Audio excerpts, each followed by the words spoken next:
Today, I'm going to be making 99 Nights in the Forest into an absolutely terrifying horror game. And if you don't know what 99 Nights is, it's basically the #1 game right now on Roblox where you have to defend your base against monsters for 99 nights. And because it's blowing up, I decided why not make it into a horror game. But before we get into all that, I'd like to thank today's sponsor, Squarespace. Squarespace is an all-in-one website building machine. And I mean that literally. It's like having an entire design and web dev team compressed into one clean drag and drop interface. With Squarespace, you don't even need to know how to code or design, because with their new AI website builder, you can generate a professional looking site in seconds. It's honestly the easiest it's ever been to make something that actually looks like you hired a professional site designer. And once you've got your look down, Squarespace makes it super easy to lock in your site name. One of my favorite things about Squarespace domains is not having to dig through sketchy domain hosts or deal with surprise fees. With Squarespace, you search it, buy it, and it's yours. So whether you've been putting off launching your portfolio or working on that weird side project at 3 a.m., go sign up for a free trial on squarespace.com right now. And when you're ready to launch, go to squarespace.com/Goose Studios to save 10% off your first purchase of a website or domain. Now anyways, on to the video. Now to get started, I actually needed to figure out what 99 Nights was about. So after a little digging, I'm gonna be impaled!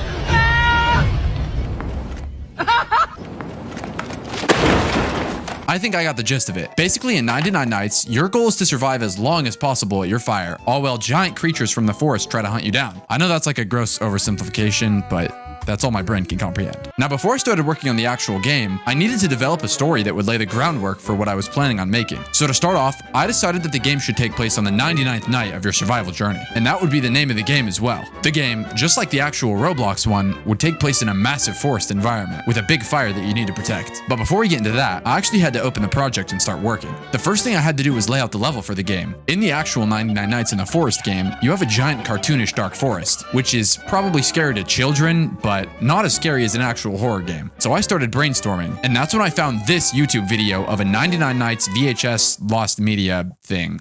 And instantly, I knew exactly what I wanted this game to look like. So to start off, I made the first-person player's camera look identical to the VHS from the YouTube video. Then I grabbed this low-poly nature pack off the Unreal Marketplace and imported it right in. I then started laying out the entire forest level. I added some trees, paths, and generally built the environment to look like a low-poly forest. And after all that, it honestly looked pretty good. But this is where I ran into my first problem. In 99 Nights, the main enemy doesn't actually care about the scenery. It only cares about the absence of light. And what's the main source of light in 99 Nights? Probably the flashlight, but the second one is the fire. So if I didn't get that core mechanic right, then the whole game would be pretty much worthless. So I got to work. First off, I made a blueprint with a simple low poly campfire model and placed it in the center of the level. Then I programmed the fire to have 4 different separate states: a small fire, medium fire, large fire, and dead. Then I added the different subsequent fire particle emitters and 3D wood models to each. And now the fire looks pretty good, but I know what you're probably thinking. What is 99 Nights if not for a scary monster that tries to hunt you down? And you're absolutely right, so it's about time we add that. And the main monster of 99 Nights is, of course, the deer. So to get started, I decided to entirely replicate the deer with my own 3D model in Blender. But to be honest, it wasn't going very well.